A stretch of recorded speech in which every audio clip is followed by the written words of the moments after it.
Kita bersyukur kepada Tuhan, kita ada di minggu terakhir di tahun 2020. Saya percaya kita tetap diberi kekuatan, kesehatan, dan berkat-berkat khusus yang kita terima di sepanjang tahun 2020 ini. Puji Tuhan, sebelumnya terima kasih kepada Bapak Gembala Ibu Rohani yang kembali mempercayakan saya untuk menyampaikan firman Tuhan di ibadah kedua pada minggu terakhir di tahun 2020 ini. Mari kita baca firman Tuhan dalam Injil Matius pasal 1 ayat yang ke-21. Haleluya. Injil Matius pasal 1 ayat 21. Saya bacakan firman Tuhan, demikian bunyinya. Ia akan melahirkan anak laki-laki dan engkau akan menamakan dia Yesus. Karena dialah yang akan menyelamatkan umatnya dari dosa mereka. Haleluya. Puji Tuhan, silakan duduk. Sekali lagi saya baca ayat ini. Ia akan melahirkan anak laki-laki dan engkau akan menamakan dia Yesus. Karena dialah yang akan menyelamatkan umatnya dari dosa mereka. Saudaraku yang diberkati oleh Tuhan kita Yesus Kristus, peristiwa Natal itu adalah bukan peristiwa yang mendadak. Tetapi itu sudah ada jauh sebelumnya di hati Allah. Ketika manusia jatuh dalam dosa di Taman Eden, maka Tuhan sudah punya rencana. Dalam kitab Kejadian itu, di sana dikatakan bahwa manusia yang penuh dosa itu tidak bisa menutupi pelanggarannya dengan perbuatannya sendiri. Tetapi ada sesuatu yang harus dikorbankan, yaitu seekor anak domba yang nantinya akan menutupi pelanggaran mereka. Sebenarnya itu adalah nubuatan tentang Yesus yang mati bagi kita di kayu salib, yang akan menebus dosa manusia yang percaya kepadanya. Haleluya. Bahkan setelah itu para nabi telah menubuatkan. Mikha, Yesaya, beratus-ratus tahun sebelum kelahiran Yesus sudah dikasih tahu tentang kelahirannya. Saudaraku yang diberkati Tuhan, kelahirannya, tindakan Allah ini bagi kita adalah merupakan bukti kasih Allah yang besar bagi kita, sehingga setiap yang percaya kepadanya tidak binasa, melainkan beroleh hidup yang kekal. Yesus berinkarnasi, Allah menjelma menjadi manusia. Kekristenan mempercayai inkarnasi Allah yang menjadi manusia. Tetapi kekristenan menolak reinkarnasi.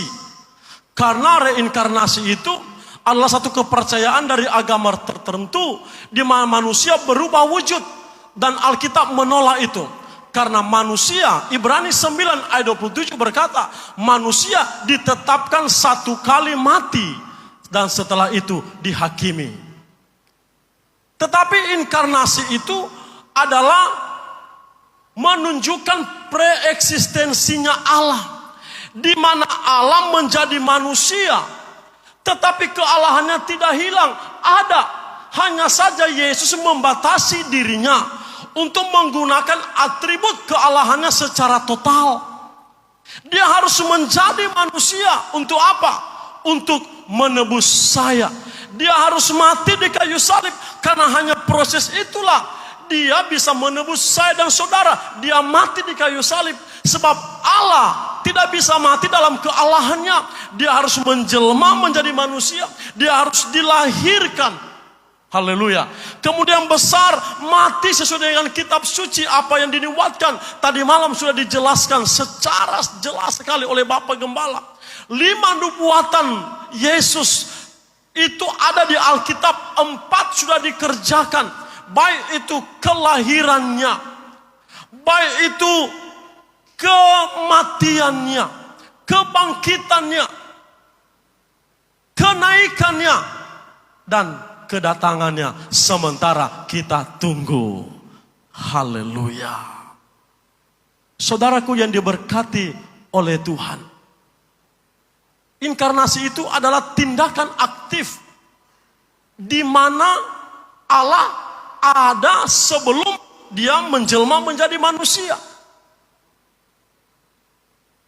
Saudaraku yang diberkati oleh Tuhan, kalau reinkarnasi itu menghilangkan keadaan sebelumnya.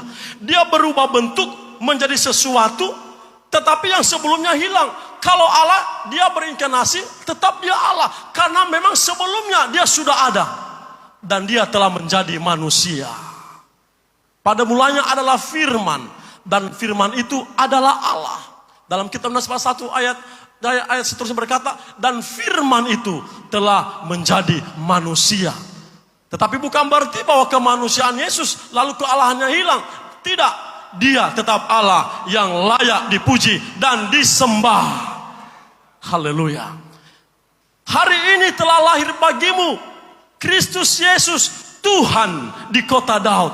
Lihat saudaraku, walaupun Yesus dilahirkan dalam keadaan bayi manusia, tetapi malaikat berkata, dia adalah Tuhan dan dia layak dipuji dan disembah. Dalam Alkitab yang kita baca dalam firman Tuhan, dalam Injil Matius ini, pasal 1 ayat 21, ada beberapa hal yang kita perhatikan di sana. Ia akan melahirkan anak laki-laki dan engkau akan menamakan dia Yesus. Yang saya catat dalam Alkitab dalam ayat ini adalah namanya, yaitu Yesus. Haleluya. Saudaraku yang diberkati oleh Tuhan, ada orang berkata, apa arti sebuah nama? Dalam Roman Shakespeare berkata, apa arti sebuah nama? Mungkin bagi mereka bisa berkata begitu. Tetapi bagi kita itu nama itu mengandung makna yang paling penting bagi kita. Karena itu menunjukkan jati diri kita. Walaupun memang ada nama-nama tertentu yang sebenarnya artinya tidak sesuai dengan kelakuannya.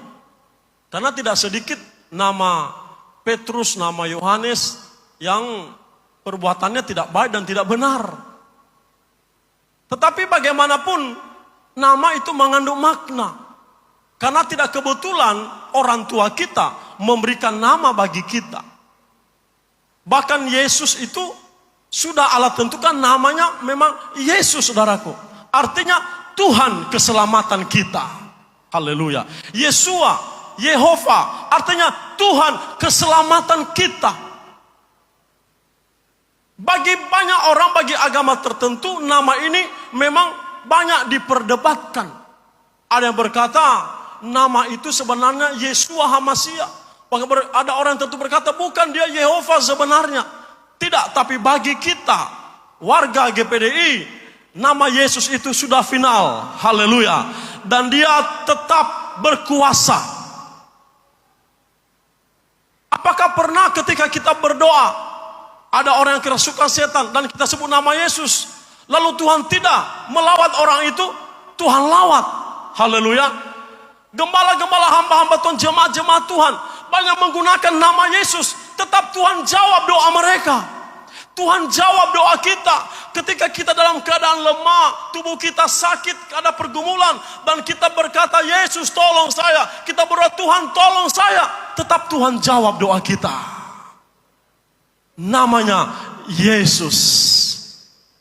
Haleluya. Ini tidak perlu lagi diroba-roba, ya. Mesti sebut Yesua, Yehova, takutnya salah bilang, saudaraku. Sudah kita di Indonesia pakai saja nama ini, nama yang sederhana tapi mengandung kuasa, yaitu nama Yesus Kristus Tuhan. Haleluya. Saudaraku yang diberkati oleh Tuhan kita Yesus Kristus, nama ini bukan sembarang nama. Tapi nama ini nama yang begitu indah, jauh melebihi dari sebuah nama. Haleluya. Dalam kitab Ibrani pasal 1 ayat 1 sampai ayat 4. Ibrani pasal 1 ayat 1 sampai 4, demikian firman Tuhan. Setelah pada zaman dahulu Allah berulang kali dan dalam pelbagai cara berbicara kepada nenek moyang kita dengan perantaraan nabi-nabi, maka pada zaman akhir ini Ia telah berbicara kepada kita dengan perantaraan anaknya, yang telah Ia tetapkan sebagai yang berhak menerima segala yang ada. Oleh Dia Allah telah menjadikan alam semesta. Ia adalah cahaya kemuliaan Allah dan gambar wujud Allah, dan menopang segala yang ada dengan firman-Nya yang penuh kekuasaan. Dan setelah Ia selesai mengadakan penyucian dosa, Ia duduk di sebelah kanan yang maha besar di tempat yang tinggi, jauh lebih tinggi daripada malaikat-malaikat, sama seperti nama yang dikaruniakan kepadanya, jauh lebih indah daripada nama mereka. Nama Yesus nama yang indah, nama yang luar biasa, nama yang memberi damai sejahtera bagi kita, nama yang memberi sukacita bagi kita. Itu sebabnya ada lagu berkata, itu nama yang indah, nama Yesus. Itu nama yang indah dari surga mulia. Lagi, bimbang ragu diusirnya, hati susah dihiburnya. Nama Yesus yang indah, yang ku cinta. Haleluya. Namanya nama yang indah. Haleluya. Untuk itu mari seringlah sebut nama Yesus. Panggil namanya. Kalau kita susah, kalau kita punya masalah, panggil saja nama ini. Haleluya. Dia akan memberi kelegaan bagi kita. Yang susah dihiburkannya. Yang sakit pasti Tuhan jamah. Tuhan sembuhkan, Tuhan lawat. Haleluya. Filipi 2 ayat 9 sampai 11. Haleluya. Tentang nama Yesus. Mari saya baca ayat ini. Filipi 2 ayat 9 sampai 11.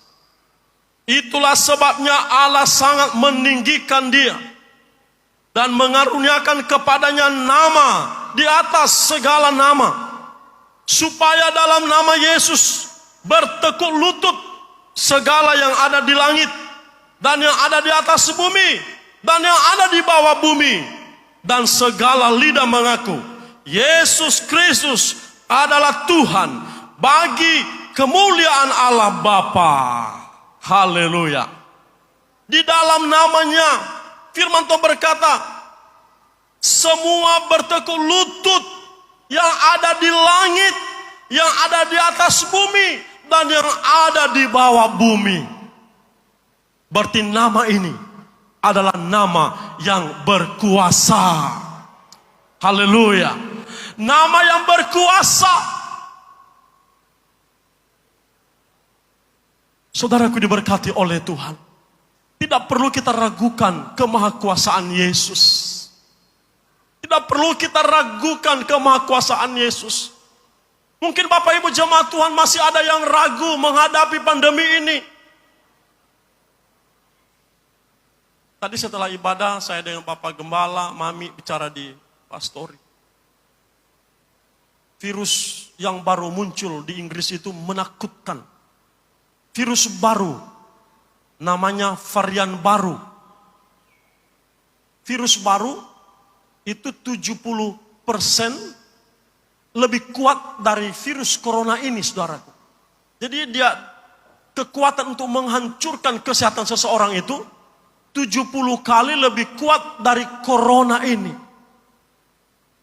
Dan sekarang, tadi kami berbincang sudah ada di Singapura. Singapura Indonesia, tidak jauh saudara-saudara. Tapi kita tidak perlu takut itu. Kita tidak bisa mengelak hidup kita dari bumi ini. Karena memang dunia ini adalah tempat banyak pergumulan, saudaraku. Kita masih punya satu nama yang mampu menolong hidup kita. Kita punya nama yang ajaib. Haleluya. Sakit penyakit tunduk di hadapannya. Kuasa di langit, kuasa di atas bumi, kuasa di bawah bumi, tunduk di hadapan nama Yesus Kristus Tuhan. Dunia boleh goncang. Orang-orang bisa takut menghadapi zaman sekarang. Tetapi percayalah, anak-anak Tuhan tidak perlu takut. Haleluya. Kenapa? Karena ada Tuhan yang memberi kekuatan dalam hidup kita. Oh luar biasa ayat ini saudara. Strong in God. Oh luar biasa. Ini tidak kebetulan ini tema ini saudaraku. Menghadapi pandemi ini kita harus kuat. Di mana? Di dalam Tuhan. Makanya mari kita sering panggil nama Yesus. Sebut nama Yesus. Berseru kepada nama Yesus. Roma katakan, siapa yang berseru kepada nama Tuhan, ia akan diselamatkan. Dia akan disembuhkan. Dia akan dipelihara. Dia akan diberi ketenangan. Itu kata diselamatkan. Nama ini bukan sembarang nama. Saudaraku, luar biasa. Ketika banyak pergumulan, coba kita hening sejenak.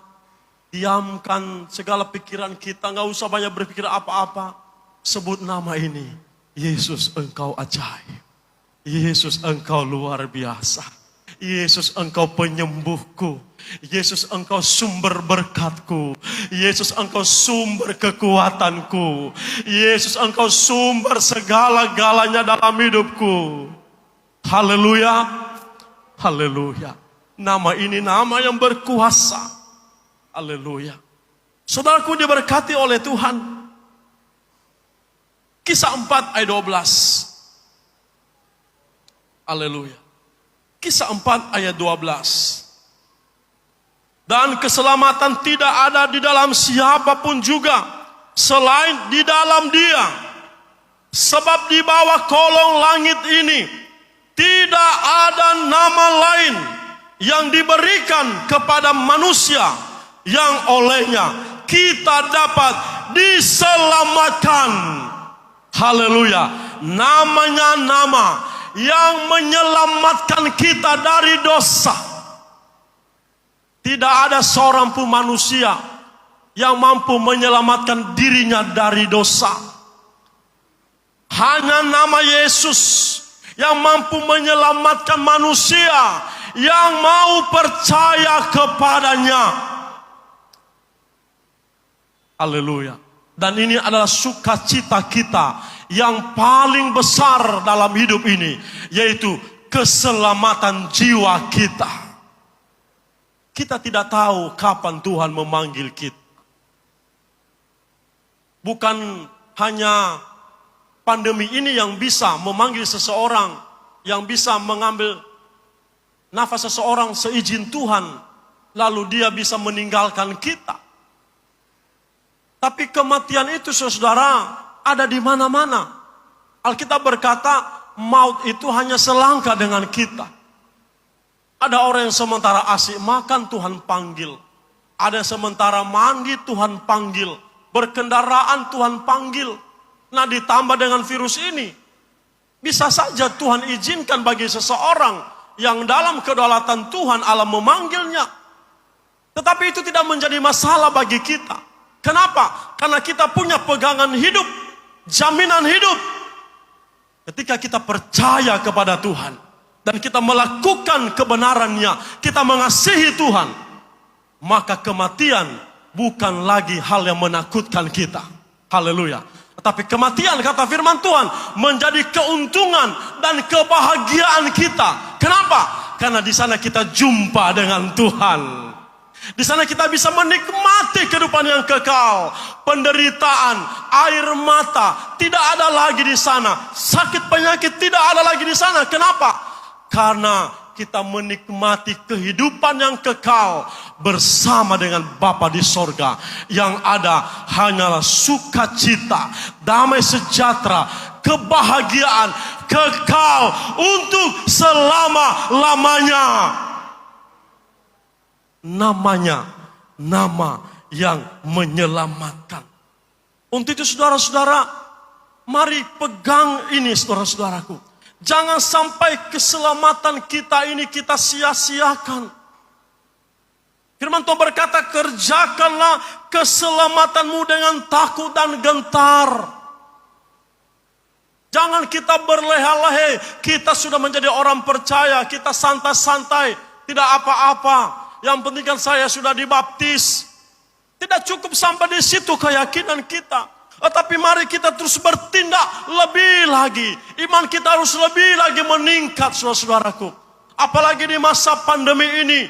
Disinilah saatnya kita mulai melihat diri kita, merenungkan diri kita. Apa-apa yang harus sudah kita lakukan kepada Tuhan. Apa-apa yang sudah kita perbuat kepada Tuhan. Kalau hari-hari kemarin atau di sepanjang tahun ini kita belum setia, banyak hal yang kita perbuat yang menyakiti hati Tuhan. Saatnya kita merenungkan kembali. Saatnya kita bisa melihat diri kita kembali. Dan kita mau berubah di hadapan Tuhan. Kita mau dipulihkan oleh Tuhan. Haleluya. Saudaraku diberkati oleh Tuhan. Keselamatan kita perlu syukuri. Keselamatan perlu terus kita kerjakan. Bukan berarti bahwa kita diselamatkan karena usaha dan pekerjaan kita. Tidak. Saudaraku, buah daripada iman kita itu harus benar-benar bisa kita terapkan dalam hidup kita melalui perbuatan kita. Itu istilah mengerjakan keselamatan. Kita diselamatkan oleh iman. Tapi iman itu juga harus ada tindakannya, perbuatan-perbuatan kita. Untuk itu kita setia beribadah, lakukan firman. Banyak hal yang sudah kita dengar lewat khotbah-khotbah. Mari kita terus renungkan itu dan kita terapkan dalam kehidupan kita sehari-hari. Sehingga keselamatan kita betul-betul menjadi bagian kita. Sampai Tuhan panggil kita. Dan akhirnya kita masuk dalam kerajaan surga yang kekal. Saudaraku yang diberkati oleh Tuhan. Dalam ayat Matius pasal 1 dalam ayat yang ke-22 ini. Dalam ayat 21 ini. Setelah namanya sudah kita renungkan tadi, dia adalah nama yang indah. Namanya nama yang berkuasa. Namanya nama yang menyelamatkan. Berikut saudara kita akan melihat proses keselamatan yang Tuhan kerjakan bagi kita itu seperti apa. Dalam ayat 21, ia akan melahirkan anak laki-laki. Dan engkau akan menamakan dia Yesus. Karena dialah yang akan menyelamatkan umatnya dari dosa mereka. Saudaraku, proses keselamatan yang Tuhan kerjakan bagi kita adalah bukan proses yang biasa, bukan proses yang enak. Biasanya seseorang yang diutus negara, ya, seseorang yang diutus negara untuk melakukan misi atau tugas, itu biasanya difasilitasi oleh negara. Diberikan jaminan oleh negara karena dia diutus. Misalnya salah satu utusan kontingen dari Sulawesi Utara untuk Pesparawi menuju ke Jakarta, itu dijamin saudaraku. Fasilitas diberikan, tiket, penginapan, akomodasi semua itu dijamin karena dia diutus. Tetapi Yesus yang diutus Allah Bapa untuk datang ke dunia menebus saya dan saudara, itu tidak enak-enak saudara, tidak gampang. Itu banyak pengorbanan yang luar biasa yang harus Yesus lewati untuk menggenapi misi kerajaan Allah, supaya kita diselamatkan. Mulai dia turun takhta dari sorga. Biasanya orang yang diturunkan dari jabatannya itu tidak gampang, saudara-saudaraku. Pasti dia akan kecewa, pasti dia akan sedih. Kenapa? Karena derajat jabatannya diturunkan. Dari jabatan yang tinggi diturunkan ke jabatan yang terendah. Tapi Yesus lakukan itu. Proses keselamatan Yesus harus lakukan itu. Untuk apa? Untuk menyelamatkan saya, Bapak Ibu, dan kita semua yang percaya kepadanya. Bukan itu saja, saudara-saudara. Dia harus dilahirkan di kandang yang hina. Di dalam palungan. Bukan hanya cukup di situ, dia harus melewati berbagai proses penderitaan. Dia harus diungsikan ke Mesir. Dan banyak lagi yang dilewati Yesus, dan puncak pengorbanannya adalah di kayu salib. Untuk menebus saya dan saudara. Nah, kita perlu renungkan ini, saudara-saudaraku. Ya. Paket keselamatan itu adalah paket yang komplit yang Tuhan beri bagi kita, mulai dari kelahirannya, kemudian kematiannya, kebangkitannya, kenaikannya, dan kedatangannya. Ini paket keselamatan yang Tuhan beri bagi kita. Saudaraku, ini perlu kita renungkan, saudaraku. Kalau kita renungkan ini dengan baik, dengan dalam, maka kita tidak mudah meninggalkan Tuhan. Kita tidak akan jauh-jauh dari Tuhan. Kita tidak mungkin menyakiti hati Tuhan. Kenapa? Karena Ia telah rela berkorban bagi kita semua. Proses keselamatan yang Tuhan kerjakan bagi kita itu sungguh luar biasa. Haleluya. Saudaraku yang diberkati oleh Tuhan. Di dalam kitab Roma pasal 13 ayat 11 berkata begini. Hal ini harus kamu lakukan karena kamu mengetahui keadaan waktu sekarang, yaitu bahwa saatnya telah tiba bagi kamu untuk bangun dari tidur. Sebab sekarang keselamatan sudah lebih dekat bagi kita daripada waktu kita menjadi percaya.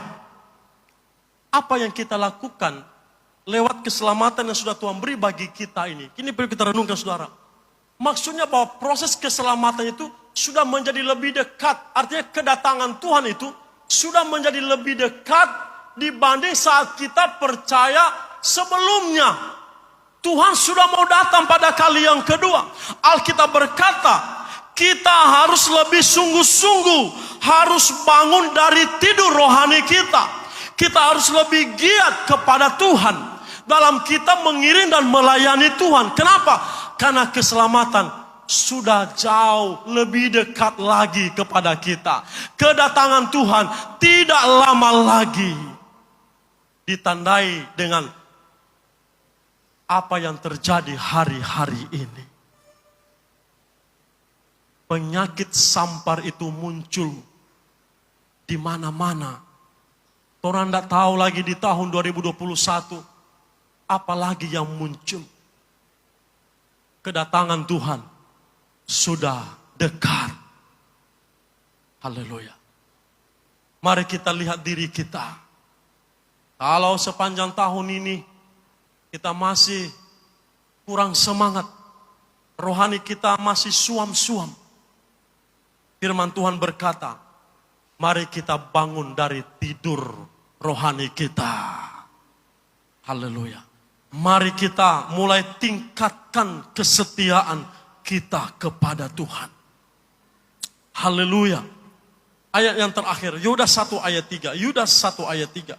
Saudara-saudara yang kekasih, sementara aku bersungguh-sungguh berusaha menulis kepada kamu tentang keselamatan kita bersama. Aku merasa terdorong untuk menulis ini kepada kamu dan menasehati kamu, supaya kamu tetap berjuang untuk mempertahankan iman yang telah disampaikan kepada orang-orang kudus. Haleluya. Mari kita tetap berjuang. Berjuang pertahankan iman. Apapun yang terjadi dalam hidup kita. Sekalipun situasi yang begitu sulit hari-hari ini, Tuhan izinkan terjadi dalam pribadi kita, dalam rumah tangga kita. Sesulit apapun, tetap pertahankan iman kita. Haleluya. Sampai garis terakhir. Sehingga keselamatan yang sempurna menjadi bagian kita. Haleluya. Sekali lagi saudaraku, mari terus serukan nama Yesus. Haleluya. Panggil namanya. Sebab namanya nama yang berkuasa, nama yang indah, nama yang ajaib, nama yang mampu menolong hidup kita. Yang kedua, yang terakhir, ingat keselamatan itu harganya mahal. Maka marilah kita terus kita kerjakan keselamatan kita dengan takut dan gentar. Terus kita setia kepada Tuhan. Tetap berjuang mempertahankan iman dan keselamatan kita. Sehingga apapun yang terjadi dalam hidup kita, situasi apapun yang menakutkan yang terjadi hari-hari ini, saudaraku yang diberkati Tuhan, itu tidak akan membuat iman kita hilang, iman kita kendor, iman kita down. Tetapi sebaliknya, kita semakin giat untuk datang setia kepada Tuhan. Haleluya. Mari kita berikan tepuk tangan bagi Tuhan. Haleluya. Puji Tuhan. Haleluya. Mari kita berdiri, kita akan berdoa untuk kebenaran firman Tuhan. Terima kasih banyak Tuhan. Haleluya. Terpuji namamu Bapa. Sebab Engkau Allah yang hadir bagi kami. Dengan firman-Mu, Engkau mengingatkan kami Tuhan, supaya kami terus memanggil nama-Mu, berseru kepada nama-Mu Tuhan. Sebab nama-Mu nama yang ajaib, nama yang berkuasa, nama yang melebihi segala nama. Dan Engkau sanggup menolong kami. Kami berdoa, biar Tuhan beri kami kemampuan, kekuatan, supaya kami bisa mengerjakan hal-hal yang benar. Supaya kami bisa meningkatkan iman kami di hadapan Tuhan. Supaya kami lebih setia di hadapan Tuhan di hari-hari terakhir ini Tuhan. Mampukan kami umat-umat-Mu Bapa. Biar firman-Mu ini terus menguatkan iman kami. Dan kami bisa terapkan dalam hidup kami sehari-hari. Terpuji nama-Mu kekal untuk selama-lamanya. Kami bersyukur atas firman-Mu. Dalam nama Tuhan Yesus kami sudah berdoa. Haleluya. Amin. Puji Tuhan, saya serahkan.